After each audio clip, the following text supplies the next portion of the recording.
کیا مسافر کے لیے جمعہ کی نماز چھوڑنا جائز ہے یا نہیں؟ بات یاد رکھیں، شریعت اس کو مسافر کاؤنٹ کرتی ہے جس کا سفر 92 یعنی 92 کلومیٹر یا اس سے زیادہ ہو۔ اگر بندہ 92 کلومیٹر کا سفر طے کر چکا ہے اور جمعے کی نماز کا وقت ہو گیا تو اب وہ کسی عذر کی بنا کے اوپر اگر جمعہ چھوڑتا ہے تو اس کو معافی ہے، لیکن ظہر کی نماز وہ ادا کرے گا کسی عذر کی بنا کے اوپر۔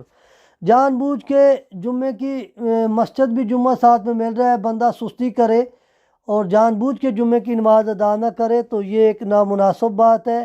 ویسے جمعہ کی نماز عام حالت میں چھوڑنا گناہ کبیرہ ہے، اور مسافری کی حالت میں آپ نماز کو چھوڑ سکتے ہیں کسی شرعی عذر کی بنا کے اوپر، اگر اتنا آپ نے سفر طے کر لیا ہے تو۔